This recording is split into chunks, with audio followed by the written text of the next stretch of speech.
Hello दोस्तों, नमस्कार। आपका हमारे यूट्यूब चैनल पर स्वागत है। आइए देखते हैं जनरल नॉलेज का प्रैक्टिस सेट। अगर आपने हमारा चैनल सब्सक्राइब नहीं किया है तो प्लीज़ इसे सब्सक्राइब कर लें, क्योंकि यहाँ पर आपको सभी विषयों का प्रैक्टिस सेट मिल जाएगा जो परीक्षा की दृष्टि से अति महत्वपूर्ण है। तो चलिए शुरू करते हैं। वर्ष 1798 ईस्वी में लॉर्ड वेलेस्ली द्वारा प्रस्तावित सहायक संधि को स्वीकार करने वाला सबसे पहला भारतीय शासक कौन था? मैसूर का राजा, हैदराबाद का निजाम, अवध का नवाब या फिर कर्नाटक का नवाब? तो लॉर्ड वेलेस्ली द्वारा प्रस्तावित सहायक संधि को स्वीकार करने वाला सबसे पहला भारतीय शासक हैदराबाद का निजाम था। ऑप्शन बी आपका सही आंसर हो जाएगा। भारत का प्रथम गवर्नर जनरल व वायसराय कौन था? Lord Minto, Lord Curzon, Lord Hastings या फिर लॉर्ड कैनिंग? तो भारत का प्रथम गवर्नर जनरल व वायसराय लॉर्ड कैनिंग था। ऑप्शन डी आपका सही आंसर हो जाएगा। तीसरे आंग्ल मैसूर युद्ध को रोकने के लिए टीपू सुल्तान ने अंग्रेजों के साथ कौन सी संधि की? मैसूर की संधि, बिदनूर की संधि, मंगलौर की संधि या फिर श्रीरंगपट्टनम की संधि? तो तीसरे आंग्ल मैसूर युद्ध को रोकने के लिए टीपू सुल्तान ने अंग्रेजों के साथ श्रीरंगपट्टनम की संधि की। ऑप्शन डी आपका सही आंसर हो जाएगा। राज्य क्षय हड़प नीति जब्ती सिद्धांत किसके द्वारा लागू की गई थी? विलियम बेंटिंक के द्वारा, डलहौजी के द्वारा, हेस्टिंग्स के द्वारा या फिर कैनिंग के द्वारा? तो जो हड़प और राजक्षय जब्ती सिद्धांत है यह डलहौजी के द्वारा लागू की गई थी। ऑप्शन बी आपका सही आंसर हो जाएगा। किस सिख गुरु ने फारसी में जफरनामा लिखा था? गुरु हरिकिशन ने, गुरु गोविंद सिंह ने, गुरु तेग बहादुर ने या फिर गुरु हरि राय ने? तो गुरु गोविंद सिंह ने फारसी में जफरनामा लिखा था। ऑप्शन बी आपका सही आंसर हो जाएगा।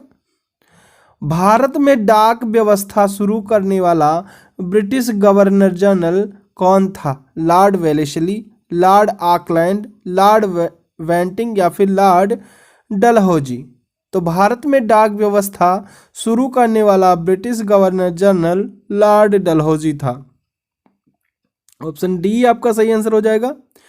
किस सिख गुरु ने गुरु नानक की जीवनी लिखी थी? गुरु अमरदास ने, गुरु रामदास ने, गुरु अर्जुन देव ने या फिर गुरु अंगद देव ने? तो गुरु अर्जुन देव ने गुरु नानक की जीवनी लिखी थी। ऑप्शन सी आपका सही आंसर हो जाएगा। सिखों के सैन्य संप्रदाय खालसा पंथ का प्रवर्तन किसने किया था? ऑप्शन है हरिकिशन, गोविंद सिंह, तेग बहादुर, हरराम? तो सिखों के सैन्य संप्रदाय खालसा पंथ का प्रवर्तन गोविंद सिंह ने किया था। ऑप्शन बी आपका सही आंसर हो जाएगा। नेक्स्ट क्वेश्चन देखते हैं। 1757 में सिराजुद्दौला किसके द्वारा पराजित किया गया था? कैनिंग, क्लाइव, कॉर्नवालिस या फिर हेस्टिंग्स? तो 1757 में सिराजुद्दौला क्लाइव द्वारा पराजित किया गया था। ऑप्शन बी आपका सही आंसर हो जाएगा। सुगौली की संधि 1816 ईस्वी किनके बीच संपन्न हुई थी? ईस्ट इंडिया कंपनी और मिथिला के बीच, ईस्ट इंडिया कंपनी और अवध, अवध का नवाब और नेपाल, ईस्ट इंडिया कंपनी और नेपाल? तो सुगौली की संधि 1816 में ईस्ट इंडिया कंपनी और नेपाल के बीच में संपन्न हुई थी। ऑप्शन डी आपका सही आंसर हो जाएगा। टीपू सुल्तान की मृत्यु 1799 ईस्वी में कहाँ हुई थी? श्रीरंगपट्टनम में, मैसूर में, वांडीवास में, कुर्ग में? तो टीपू सुल्तान की मृत्यु 1799 ईस्वी में श्रीरंगपट्टनम में हुई थी। ऑप्शन ए आपका सही आंसर हो जाएगा। हड़प नीति के अंतर्गत कौन से भारतीय राज्य कब्जे में लिए गए थे? मैसूर, सतारा व भावनगर, झांसी, नागपुर व सतारा, झांसी, नागपुर व ट्रावरकोर, झांसी, सतारा व मैसूर? तो हड़प नीति के अंतर्गत झांसी, नागपुर व सतारा राज कब्जे में लिए गए थे, इसलिए ऑप्शन बी आपका सही आंसर हो जाएगा। ठगी प्रथा के उन्मूलन से संबंध गवर्नर जनरल कौन थे? Bentinck, Dalhousie, Ripon, Cornwallis. तो ठगी प्रथा के उन्मूलन से संबंध गवर्नर जनरल लॉर्ड बैंटिंग थे, ऑप्शन ए आपका सही आंसर हो जाएगा। वोडियार किसके शासक थे? विजयनगर, ट्रावरकोर, मैसूर रियासत, इनमें से कोई नहीं। तो वोडियार मैसूर रियासत के शासक थे, ऑप्शन सी आपका सही आंसर हो जाएगा। टीपू सुल्तान की राजधानी थी बंगलौर, श्रीरंगपट्टनम, भाग्यनगर या फिर मैसूर? तो टीपू सुल्तान की राजधानी श्रीरंगपट्टनम थी, ऑप्शन बी आपका सही आंसर हो जाएगा। क्लाइव को बंगाल का गवर्नर बनाया गया 1758 ईस्वी में, 1759 ईस्वी में, 1756 ईस्वी में या फिर 1757 ईस्वी में? तो क्लाइव को बंगाल का गवर्नर 1758 ईस्वी में बनाया गया था। नेक्स्ट क्वेश्चन देखते हैं। भारत का प्रथम गवर्नर जनरल था Cornwallis, William Bentinck, lord Canning, Warren Hastings? तो भारत का प्रथम गवर्नर जनरल विलियम बेंटिंग था, ऑप्शन बी आपका सही आंसर हो जाएगा। द्वैध शासन नीति को किसने समाप्त किया था? Curzon, Warren Hastings, Lord Ripon, Lord Mountbatten? तो द्वैध शासन नीति को वारेन हेस्टिंग ने समाप्त किया था, ऑप्शन बी आपका सही आंसर हो जाएगा। अंग्रेजों का सर्वाधिक विरोध किसने किया था? सिखों ने, मुगलों ने, मराठों ने या फिर राजपूतों ने? तो अंग्रेजों का सर्वाधिक विरोध मराठों ने किया था, ऑप्शन सी आपका सही आंसर हो जाएगा। प्रशासनिक अव्यवस्था यानी कुशासन के आधार पर डलहौजी ने किस राज्य को ब्रिटिश साम्राज्य में मिलाया था? उड़ीसा, बर्मा, संयुक्त प्रांत या फिर अवध? तो प्रशासनिक अव्यवस्था कुशासन के आधार पर डलहौजी ने अवध राज्य को ब्रिटिश साम्राज्य में मिलाया था, ऑप्शन डी आपका सही आंसर हो जाएगा। आदि ग्रंथ किसने संकलित किया था? गुरु अर्जुन ने, गुरु रामदास ने, गुरु गोविंद सिंह ने या फिर गुरु नानक ने? तो आदि ग्रंथ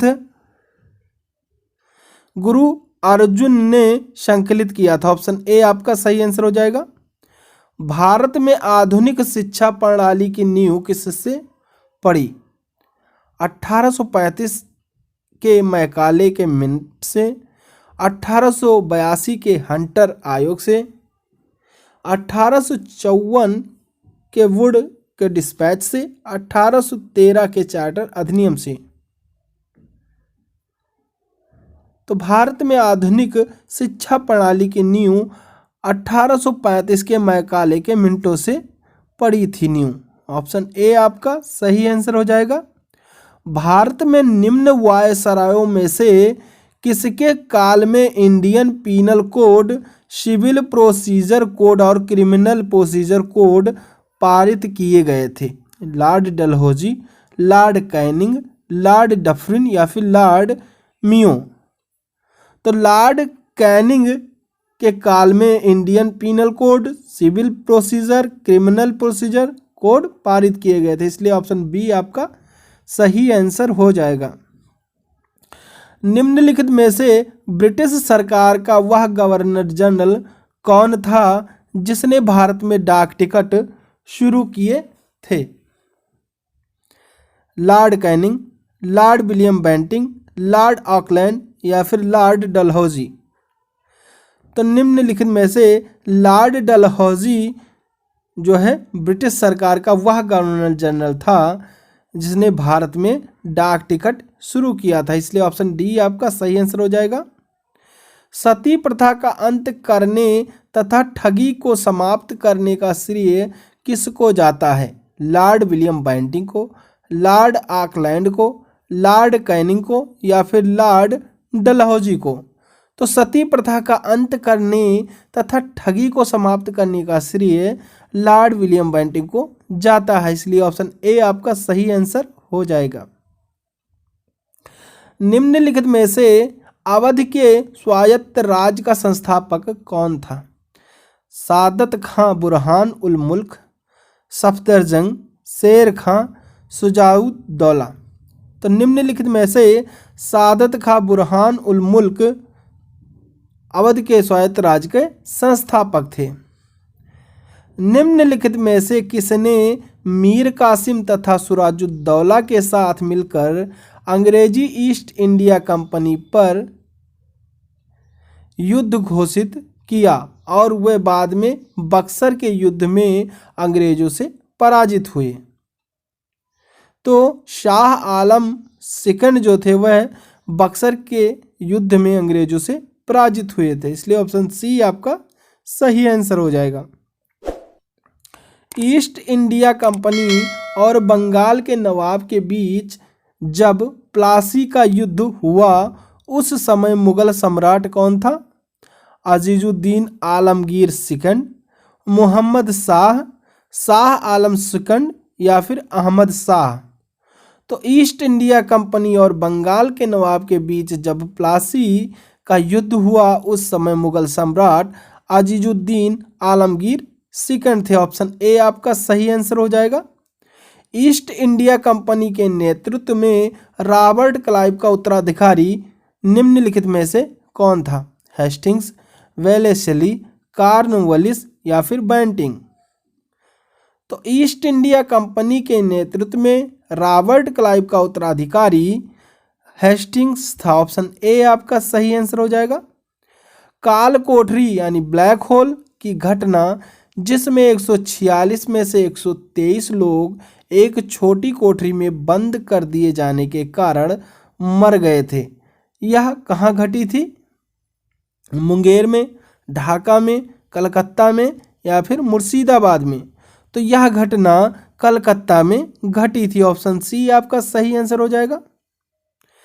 प्लासी के युद्ध के बाद भारत के लिए शाश्वत दुख की काली रात का आरंभ हुआ, यह किस बंगला कवि का कथन है? रविंद्रनाथ टैगोर, काजी नजरुल इस्लाम, बंकिम चंद्र चटर्जी या फिर नवीन चंद्र सेन? तो प्लासी के युद्ध के बाद भारत के लिए शाश्वत दुख की काली रात का आरंभ हुआ, यह नवीन चंद्र सेन कवि का कथन है। ऑप्शन डी आपका सही आंसर हो जाएगा। किस इतिहासकार ने 1765 ईस्वी से 1772 ईस्वी तक कंपनी के राज्य को, द्वैध शासन के काल को डाकुओं का राज्य की संज्ञा दी? के.एम. पडिक्कर, ताराचंद, जादुनाथ सरकार या इनमें से कोई नहीं? तो के.एम. पडिक्कर जो थे वह डाकुओं के राज की संज्ञा दी थी द्वैध शासन काल को। सुरक्षा प्रकोष्ठ नीति संबंधित है लॉर्ड हेस्टिंग्स से, लॉर्ड डलहौजी से, वारेन हेस्टिंग्स से या फिर हेनरी लॉरेंस से? तो सुरक्षा प्रकोष्ठ नीति वारेन हेस्टिंग्स से संबंधित है। ऑप्शन सी आपका सही आंसर हो जाएगा। इलाहाबाद की संधि 1765 के बाद रॉबर्ट क्लाइव ने मुर्शिदाबाद का उपदीवान किसे बनाया था? तो यह मोहम्मद रजा खान को बनाया था। निम्नलिखित में से किस भारतीय को रॉबर्ट क्लाइव ने बिहार का नवाब दीवान नियुक्त किया था? राय दुर्लभ, राजा सिताब राय, अमित चंद या मानक चंद को? तो राजा सिताब राय को रॉबर्ट क्लाइव ने भारतीय बिहार का नवाब दीवान नियुक्त किया था। रणजीत सिंह ने सुप्रसिद्ध कोहिनूर हीरा प्राप्त किया था, कहाँ से प्राप्त किया था? जमा शाह से, दोस्त मोहम्मद से, शेर अली से या फिर शाह शुजा से? तो रणजीत सिंह ने सुप्रसिद्ध कोहिनूर हीरा शाह शुजा से प्राप्त किया था। ऑप्शन डी आपका सही आंसर हो जाएगा। ब्रिटिश जनरल जिसने हैदर अली को पोर्टानोवा के युद्ध में हराया था? Sir Eyre Coote, sir Hector Munro, general Goddard, captain पोपहेम?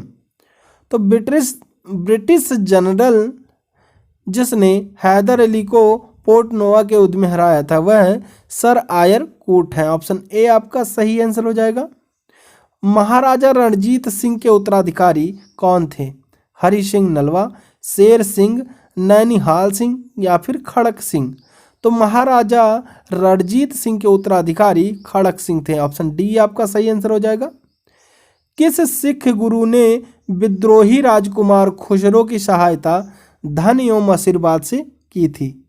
गुरु गोविंद सिंह ने, गुरु तेग बहादुर ने, गुरु अर्जुन देव ने या फिर गुरु हरगोविंद ने?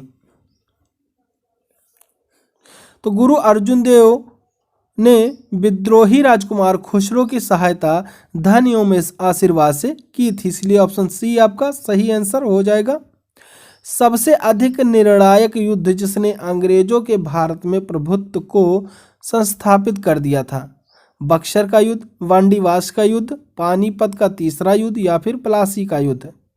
तो सबसे अधिक निर्णायक युद्ध जिसने अंग्रेजों के भारत में प्रभुत्व को संस्थापित किया था वह बक्सर का युद्ध है। ऑप्शन ए आपका सही आंसर हो जाएगा। तो thanks for watching my video. अगर आपको हमारा यह वीडियो पसंद आया हो तो प्लीज़ इसे लाइक शेयर कमेंट जरूर करें और चैनल पर नए हैं तो सब्सक्राइब करना बिल्कुल ना भूलें। Thank you. जय हिंद, जय भारत।